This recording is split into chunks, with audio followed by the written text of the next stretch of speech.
What's up everyone, welcome back to the channel. Today we're diving deep into something that so many people want but so few people actually have. Peace. Now not just a quiet room, not just a day off, but real, lasting peace. The kind that lives in your heart, stays in your mind and carries you through the chaos of life like calm water in a storm.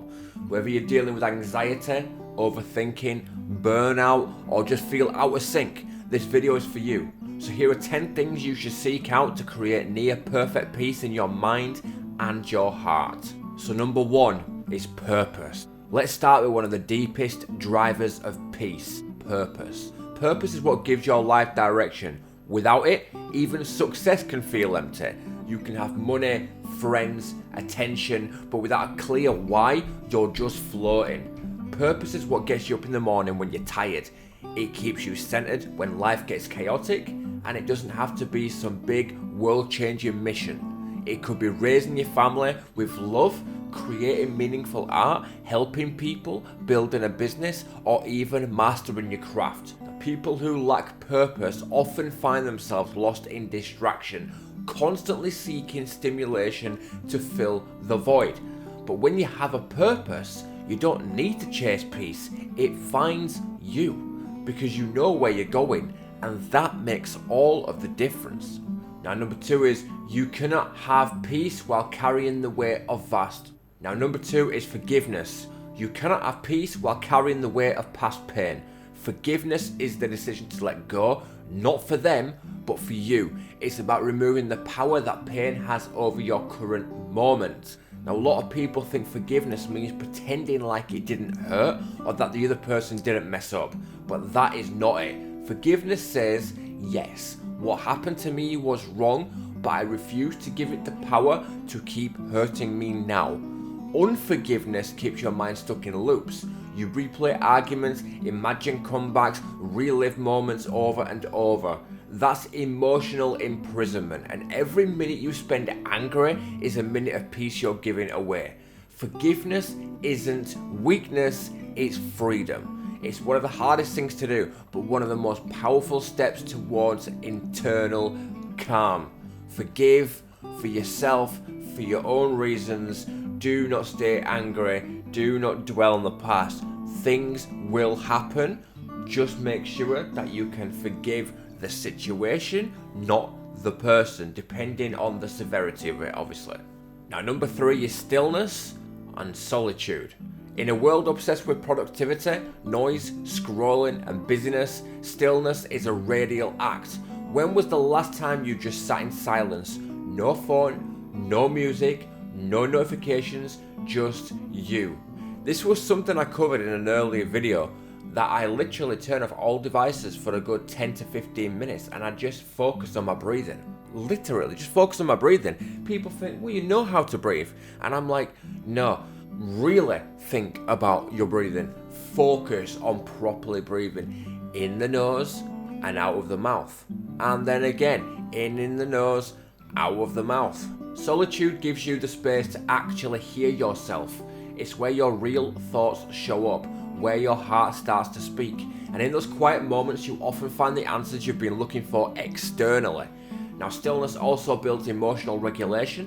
When you make time to slow down, your nervous system settles. You stop reacting, you start responding. We're constantly overstimulated, and that overstimulation is one of the biggest enemies of peace. Solitude brings your mind back to baseline. Now, if you want peace, start scheduling stillness the way you'd schedule anything important, because it is. Like I said, just take 10 to 15 minutes out of your day to really just focus on that breathing. It really, truly does help. I used to be somebody that was like, I ain't getting into no meditation. I'm not doing that kumbaya stuff, but I was so wrong. And I only do it for like 10-15 minutes a day, but it centers me again. It's weird, but it works. Now number 4 is boundaries. Here's a truth bomb. You are allowed to protect your peace even if it disappoints other people.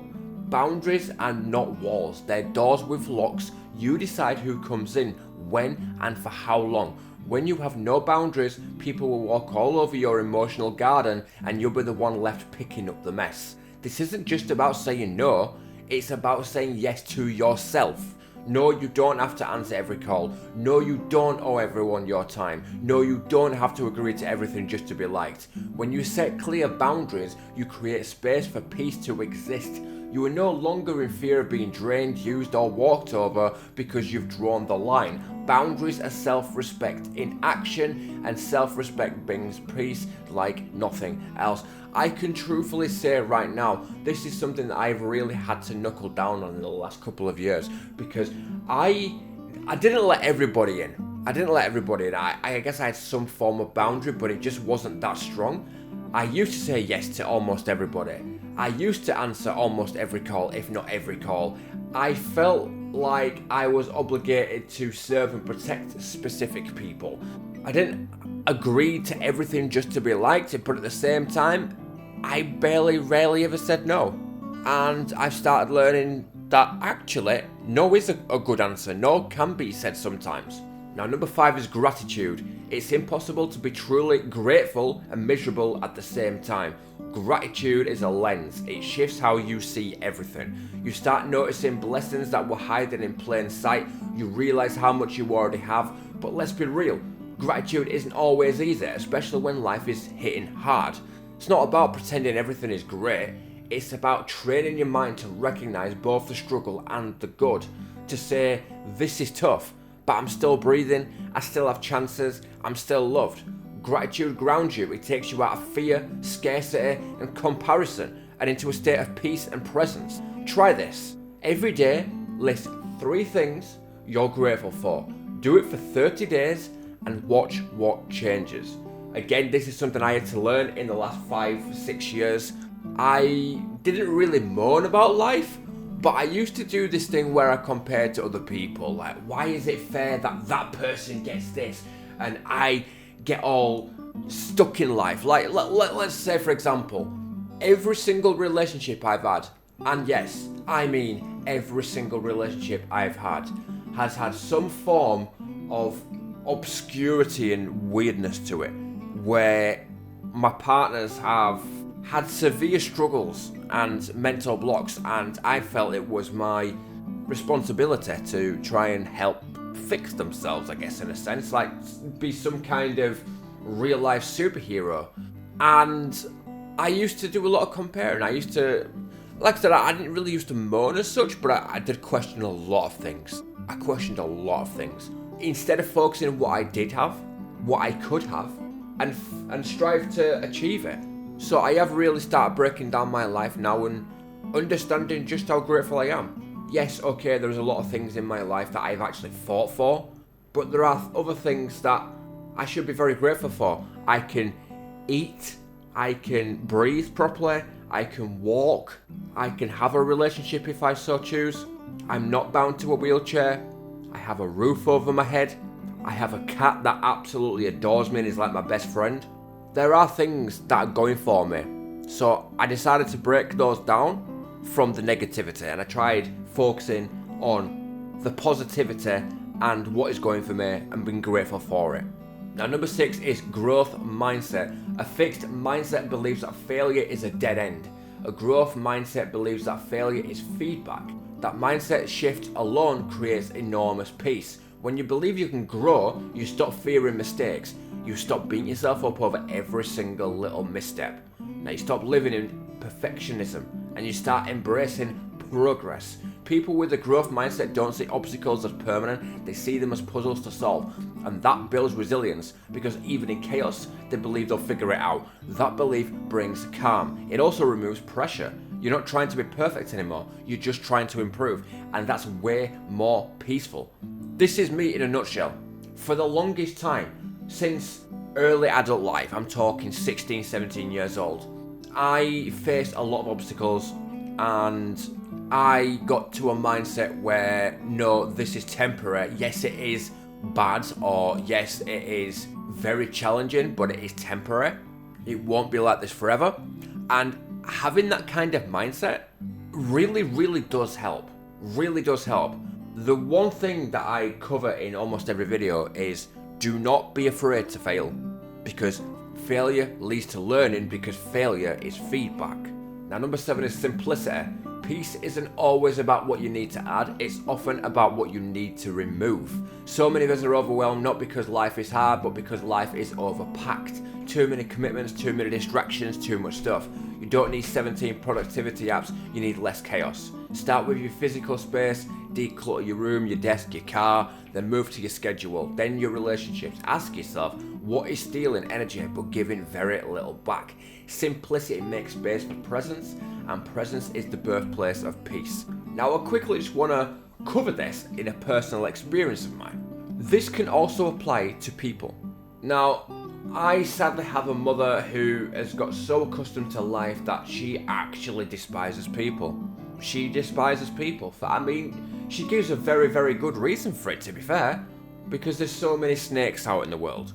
There's so many people set out that seem to get off on giving other people headaches. So I can really understand from where she's coming from. It's a sad place to be in, that mindset is to be in, but I completely understand her thought process on that.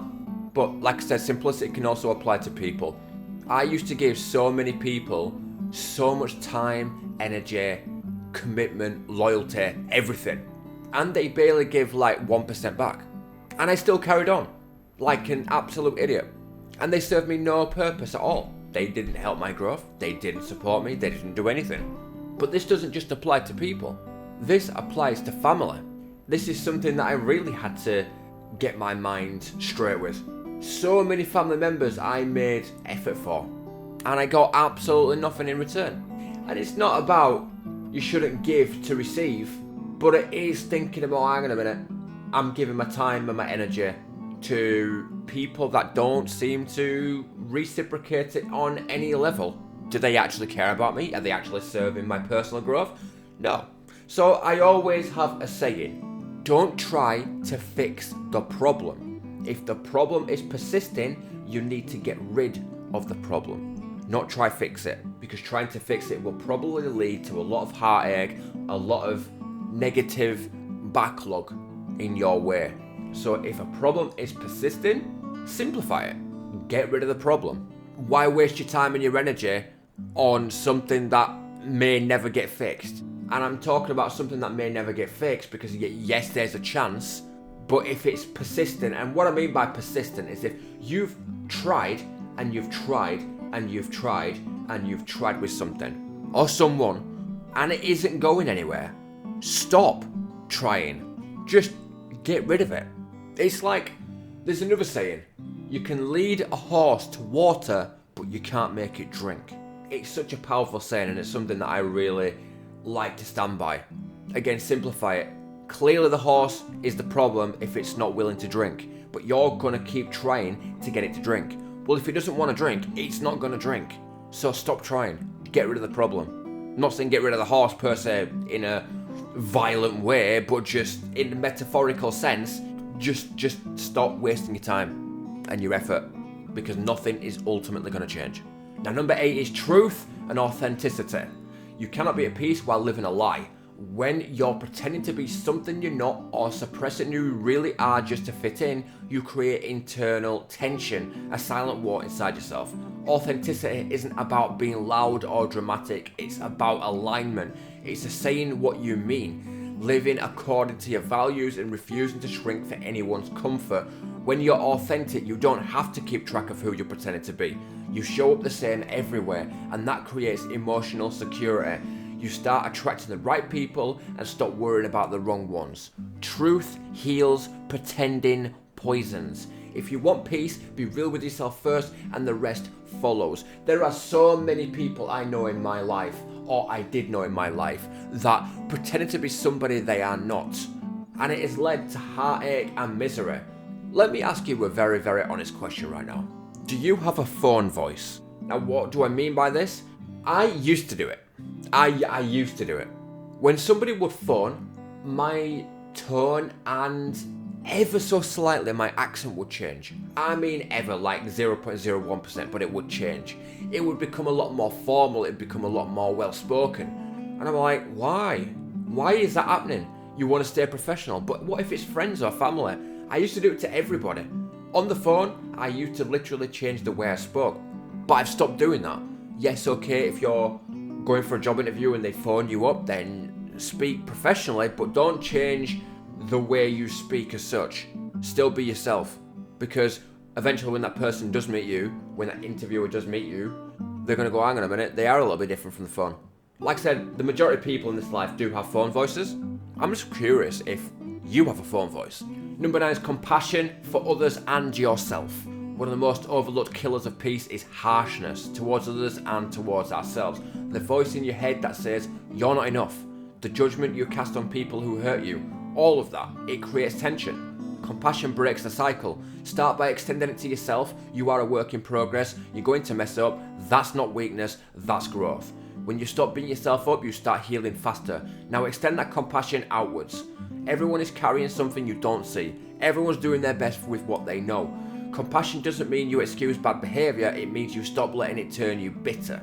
Bitterness is heavy, compassion is light. One takes your peace away, the other restores it. Now what you can add to compassion is don't judge.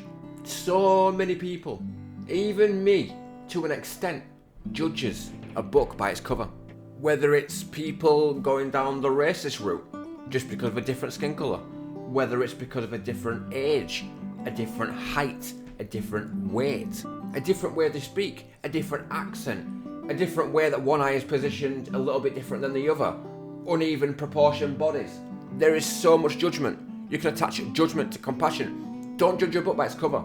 Everyone bleeds the same. Everyone lives and everyone dies. It's that simple. We're all equals in our own unique individual ways. So when you can start having compassion, learn to not judge a book by its cover. Because let's face it, you wouldn't like it if somebody judged you, right? Especially if that judgment was false. Now last but not least, we move on to faith and spiritual connection. Finally, faith. Call it God, the universe, a higher power, divine energy, or whatever aligns with you. Having a spiritual foundation gives you perspective beyond yourself. It's the belief that you are not alone, that there's a bigger picture, even if you don't see it yet. Faith helps you surrender when you can't control, and that's one of the biggest keys to peace. When you have faith, storms don't scare you as much. You're anchored. You don't need to micromanage life. You trust that things are unfolding in a way that's working for your good. Spiritual peace isn't fragile, it stays steady even when life isn't. It's the calm confidence that no matter what happens, you are being carried through it. Now, my personal preferences, how I view things is I don't have faith in religion. Now I know that I literally just covered the faith and spiritual connection, but I don't have faith in religion. I'm not going to go down the road of why I don't have faith in religion, because it's an extremely long road to go down, but that doesn't mean that I don't believe in God either. See, this is where people really get it confused. I don't believe in religion, but I do believe in God. I don't know what God is. I don't know if God is an entity or something else. I believe that we all are our own gods in a sense. And I believe after death there is a higher calling. I do believe that. I mean, again, yeah, it's faith. You know, it's definitely faith. But it's not attached to religion.